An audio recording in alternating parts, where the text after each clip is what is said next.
Hi, everybody. Welcome to Game On Summit. Today, I have the privilege and honor to have a one-on-one fireside chat with the music legend, Hanjin Tan, who is a Singaporean based out of Hong Kong. And Hanjin has starred in hit TV sitcoms and played a supporting role in Bruce Lee, My Brother, which earned him a Hong Kong Film Award in 2011. Above all, he is an award-winning singer, songwriter, album producer. He's also the first in the world to drop a Chinese NFT, Chinese music NFT. So welcome, Hanjin, and great to have you. Hi, Bowie. How you doing? Bowie, Good. you have something to sing for us? Yes, I think since you're the only celebrity slash singer here, I would love to jam a song with you very briefly. Okay, this is the most expensive celebrity karaoke you're ever going to experience in your life. Ready for it? I can do NFT afterward. Yes. Last Christmas I gave you, but the very next day away. This year save me from tears. I gave it to someone special. Last Christmas, I gave you my heart. The very next day, you give it away. This year, to save me from tears, I give it to someone special. Thank you, Hanjin. Thank you.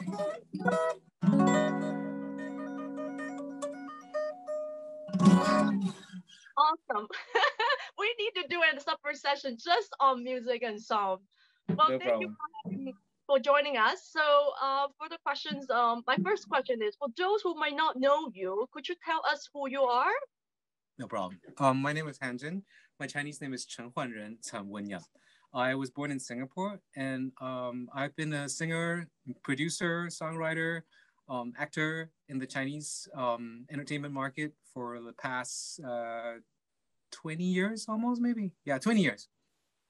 Wow, really cool. So, do you remember the first time you heard about the NFT music?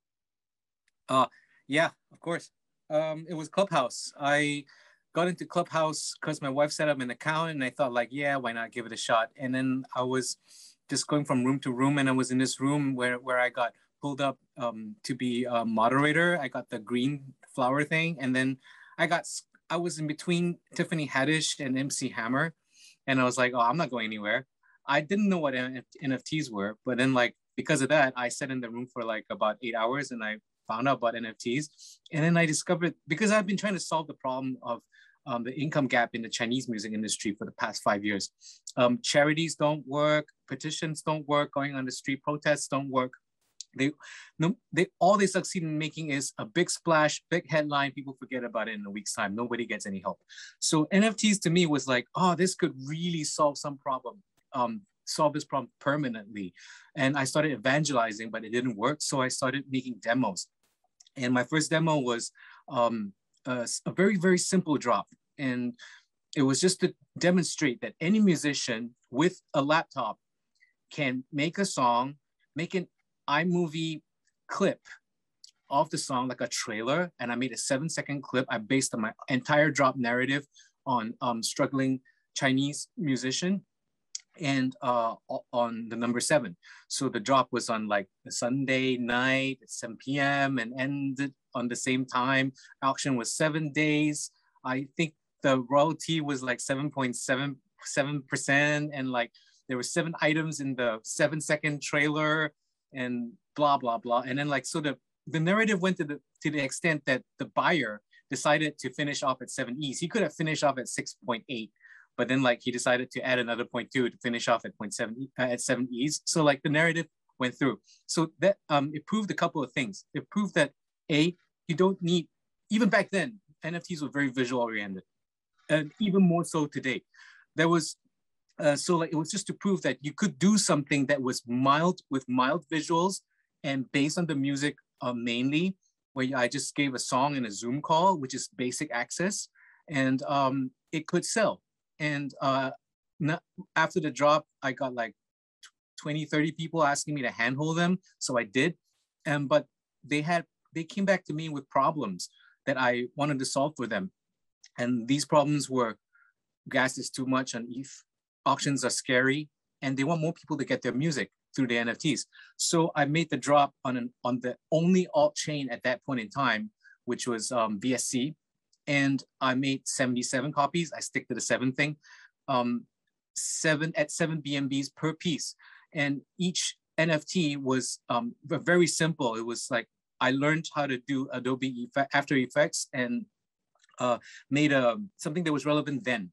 Right now, it might not. It will be considered too simple, but like back then, like an animated 2D graphic of my hamster logo was good enough, and like made a 27-second song to prove the point that music in today's age is becoming more TikTok-ish, and like short songs could be the way to go. So like I made a point, sold out in a minute, 539 BNBs.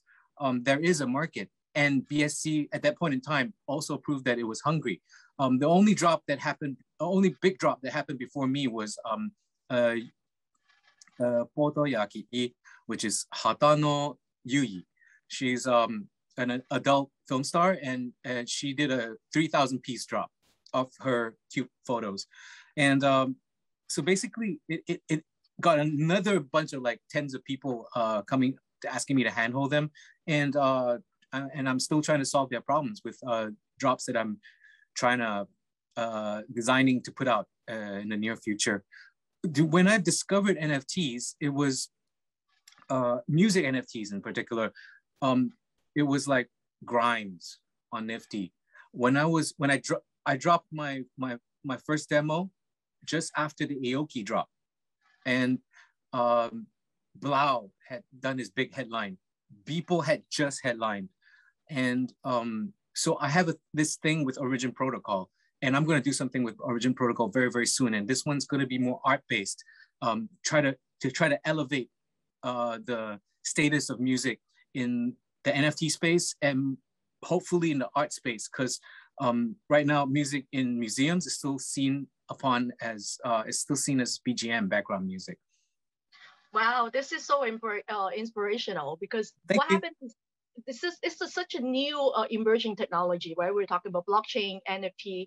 I do study quite a bit in this space, and I think no matter what, either you want to invest in the space, you want to change your career, or whatever you want to do, the first thing you got to do is to get yourself educated, and which I appreciate you really take the time and get yourself, educated first, and more importantly, you also like you take action, right? So to prove a point, and also to experiment, to do an experiment to prove, to show, I guess, to validate your proof of concept. So this I truly admire. But back then, when you got I guess introduced to NFT, well, when you were in the clubhouse, how did you react to this? Did you feel like it was a scam, or what like, wanted to get to know about your thought and the whole journey behind it?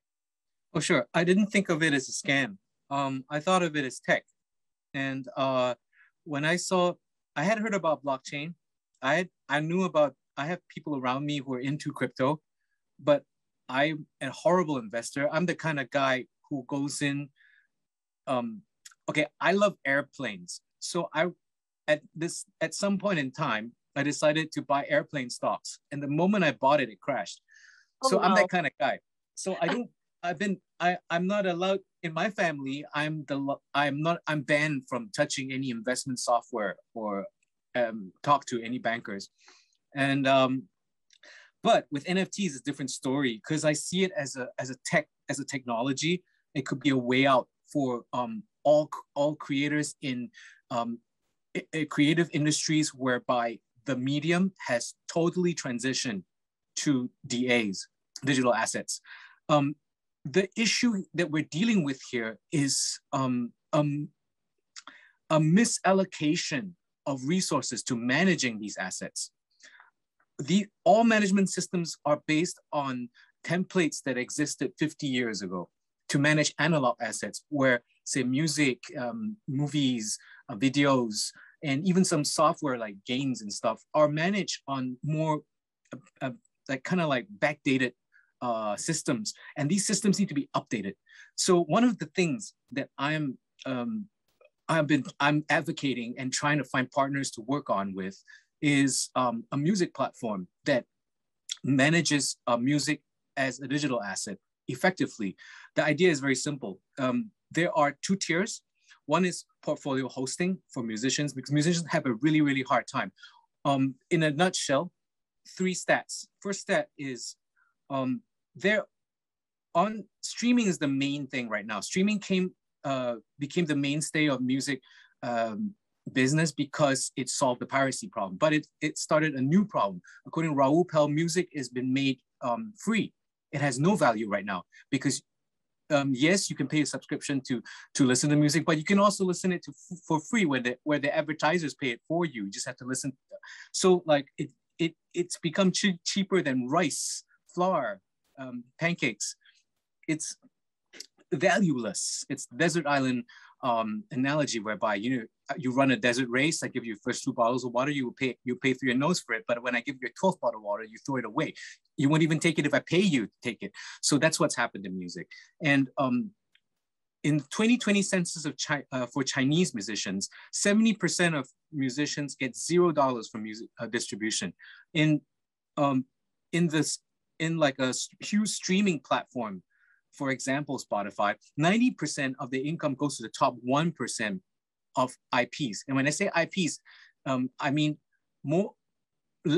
just like almost half of these IPs are non-music related IPs, podcasts talking about food, finance, lifestyle. And it makes sense for the platforms to do it because they don't have to pay music royalties. But what this means is that musicians don't get paid the bulk of the money. The remaining 10% goes to the remaining 99% of the cohort. And like these guys are struggling. Now, how are they struggling? Here's another stat. Rolling Stone censors states that 0.2% of professional musicians make an income above the poverty line, which means 99.8% earn below the poverty line. This is scary and it's quite ridiculous. And it's if there's nothing we can do about it, fine. But there is something we can do about it. So I'm thinking of like I'm looking for partners to create a system whereby the back end is portfolio hosting for musicians, singers, and producers, because musicians need singers to put out product. Singers need musicians to create product. So and the portfolio hosting is run on. It creates songs, and these songs become like a smart contract governance, and these songs will be sold through the front end, the consumer facing part of the platform, which is like iTunes, or like the one platform that's doing a pretty good job of this model is Rocky.app. They've got a good front end, and if this whole system can live inside one closed blockchain, a permission blockchain, or better yet, an open blockchain, a decent blockchain, or a semi-decent blockchain, where everybody comes in with their wallets and they transact through the native tokens, and do their work. They can come in, they can on-off ramp as and when they like. And that, hopefully, and if it's an open blockchain, we should try to keep it as stable as possible. Maybe we can look at the Luna model and peg it to something, maybe a stable coin, or maybe an incumbent currency like BTC or Ethereum. And that way cause less volatility for the musicians and the consumers, because not everybody has a different risk profile. So and I'm super okay about sharing this platform and anyone stealing this idea, because if you can take this idea to market faster than I can, that means you can help people quicker than I can. And I do want that to happen. Sounds great. Yeah. So the figures you just mentioned, right? So 70% of the independent artists in China makes less than $150 in USD from their music every month. These figures actually is agreed by zero is 52%. This is a report by the Communication University of China, and this depressing figures, and that it's really sad, especially in the music and entertainment industry. And I really feel NFT is such a disruptive technology that can really kick off all these platform like Shopify or Apple Play and all these type of big giant monopoly and give a chance. Yes, feel free to jump in. But that's the thing. I'm not trying to replace the incumbents. I'm not trying to take out the middlemen. The middlemen have a place in the music market.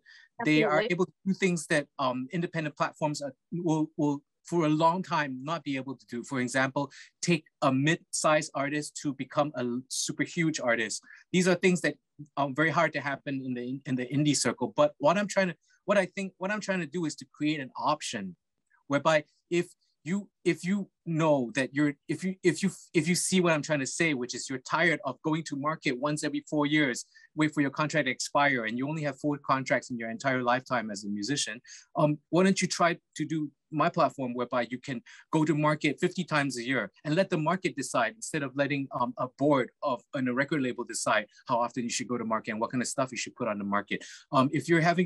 If musicians are having a hard time finding gigs because they're not on enough Rolodexes or they're not famous enough to get jobs from these very, very few jobs that are coming out of record labels today, then try this platform and see if this can make a difference for you. And if we can prove that this can make a difference for a small number of people, say 400 people, and the numbers will grow. It's kind of like, if it works, people will sing about it. And when people sing about it, 400 becomes 4,000, 4,000 becomes 40,000, and very soon you'll have 10% of the market of the market in platforms as such, and you'll have people being able to enjoy and reap the fruits of their labor in a much more efficient and immediate way. 2 problems we're trying to solve right now. One is time, and one is proportion. Proportion is the easy one to understand because, like, if you sell your music, or if you do music through traditional platforms, you're looking at like 1% return. You sell $100, get $1. But on platforms as the one as like the one I'm trying to build, you only need to make $1.10 to make $1. So like that makes a lot more sense. And then time is really important as well. Would you rather receive $2,000 every 6 months time, or $1,000 right now? You would want $1,000 right now because you have to pay rent. You have to put your children to school, and you have to put food on the table. And that's what this problem essentially solves. What this model essentially solves. Absolutely. Yeah. So we're talking about letting the market decide how much your artwork is worth, right? But as an artist, how do you know how much to charge to your work, and especially when you listed your NFT onto a different platform, you got to set a bottom line, right? How do you mark the pricing? Here's the way I look at it. Everyone in a free market, or in the stock market, whether you do stocks or you do crypto, there is a balancing factor, whereby demand and supply will show you an equilibrium. And this equilibrium will tell you how to price. Do you want to price slightly above or slightly below? That's your personal choice. However, there are bootstrapping techniques that you can do as an independent creator. You can do survey groups, and you can ask your friends, start a Discord, have them vote, or better yet, start a DAO and have them vote on everything. But of course, that's kind of like putting the cow before the cart. But like, these are ideas that we should definitely try to incorporate into our decision making. So instead of trying to make the best guess, sometimes if you're lost, you can survey. But in the event where you don't have any community to survey, just put to market. The market will tell you. If no one picks it up, it probably means it's too much. If it sells out too quickly, then probably means it's too little. Yeah. So give yourself, I would say, give yourself like 5 tries, and like by the end of the 5th try, you probably figure out what the right price is for you. Don't put all your eggs in one basket. Don't try to burn yourself out with 2 drops. I'm planning on like 20 drops. So let's see what happens, and like be brave and be daring, and spread out your pocket money. Don't spend them all at one go. Great. So, but I know you've been deep diving in the blockchain / NFT space for like 4 to 5 years, right? So, based on your observation, what do you think that can be a downside to the NFT music industry? You mean the no good things about Yeah, NFT music? or Okay, yeah. NFT music is definitely at a disadvantage in the NFT space. Okay, what is the market size? What are we talking about? As of last month or 2 weeks ago, we're talking about 10,000 active wallets on the creator side and 30,000 active wallets on the consumer side. That's very few. That means that The market has still is potential, right? So yeah, to it's grow. super on the upside, yes, blue ocean. But on the downside, you need to put your stuff to market right away. And if you want to put your market right away and see results, instead of putting, and there are guys who have complained like, Hanjin, my stuff has been on auction for 4 months now, and no one's even offering. And I'm like, are you even promoting your stuff? Like, promotion has to be targeted. You have to know which of your fans are already in the space. What are their tastes? Because maybe outside of crypto native tastes, you can have all kinds of tastes. But in the crypto native space, there's certain things that kind of click. I mean, like, I don't want to sound like cliche, but if you're a newbie, an easy way to understand would be, is it cute?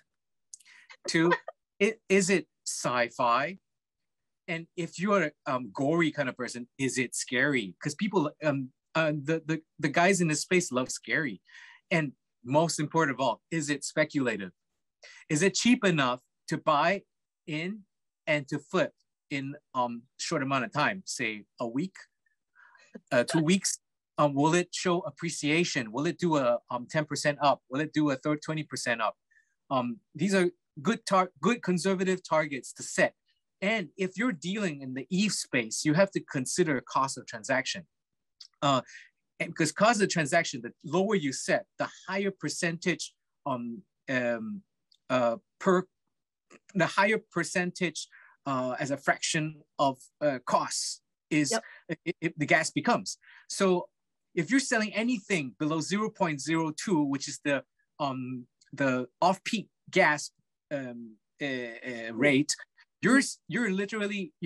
your product will not become speculative until you do any in excess of 1x, because anyone who sells within 1x return is selling at a loss. So you have to understand the dynamics here. And if you do it on BSC, you have to understand there are only a couple of platforms, and the wallet size, the number of wallets in the market is much smaller, and it gets smaller even more on Tesla's and Near, and even more on ADA. Maybe the next best choice for today would be actually the obvious one, Solana, because it's so hot. Degen Apes did a huge gas war, and the other one, which is holding really well in terms of cost parity, is Wax. The atomic market is not hyped as much as Solana, but it's also an extremely active market. They have the highest user stats. So these are things that new creators should think about. Like, let's say they want to go to market more times, maybe they can try it on Wax and Solana instead of on Ethereum. But if they're more like, oh, I want to get more clout from my releases, then maybe you need to stick with Ethereum, but you have to pay the extra gas. Sure. I'm mindful of the time, so I guess I have maybe 2 more questions for you to wrap it up. And where do you see the NFT music in the future? And if so, what kind of advice will you give to any artists who are just starting with NFT? Okay, I see any artist doing NFTs, go for it. Spread yourself out. Give yourself 5 shots at least, and see what conclusions you come to in terms of pricing and the type of product you should be producing for your crypto relevant fans. In terms of NFT music, the first pure music NFT product was Disclosure, and that really inspired me. And what I've noticed is that most musicians in the NFT space are not releasing music per se. RAC is doing some on async, and Diablo is actually putting out non-music products. He's putting out a movie, he's putting out hologram. And like, so what I'm trying to say is it's going to be very tough going into the future for music in the NFT. We have to, for musicians, we have to look at collabs, because we when releasing music has to be a hybrid efforts. Visual integration, you have to have something visual. Otherwise, it's really hard to capture the eyeballs. So what I'm trying to say is, be brave, find collaborators, wait for me. I'm going to launch a couple of templates whereby one of the first templates I'm going to launch is a hologram template where you put on 3D glasses and like you can see like a drum set spinning around and a vinyl spinning around, and you can just plaster your 2D album graphics on it, and then your song will play. And like that way it becomes an NFT relevant, because like for collectors, they want to be able to see it. And if this 3D thing works for some people, they might find like some new utility for it. You know, like to be able to show their friends, like, hey, put on the 3D glasses, it's gonna pop up in your face. That could be fun. So I think we're still very nascent, and there could be a way out. And if we work hard at it, we could find something that tracks. And musicians all around the world will find like new and better ways to put out their music through NFTs, not just for the big celebrities, but for everyone coming into the market. Absolutely. Well, thank you, Hanjin. And I guess I have one last request, because the song that you just sung was not enough. And can I have one more song, please? Yeah, of course. We're talking about dreams, right? So let's do something very dreamlike. Okay. Yeah. So make our dreams come true.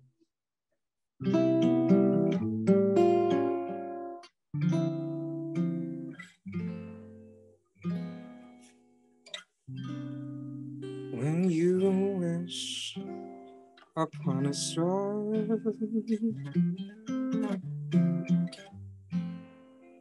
makes no difference who you are.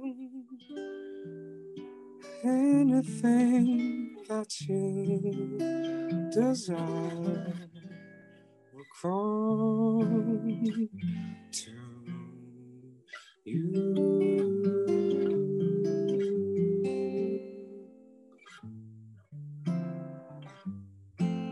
Fate is kind. She gives to those who love the sweet fulfillment of their secret love.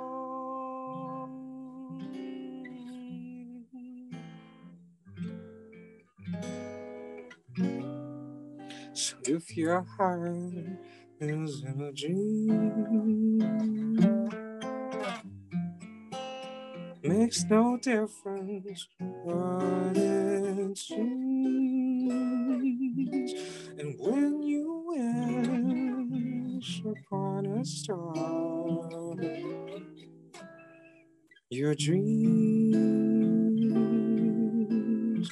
come true.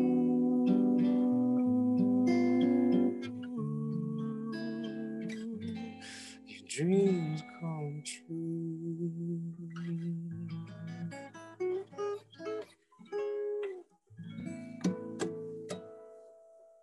Is that good? Thank you.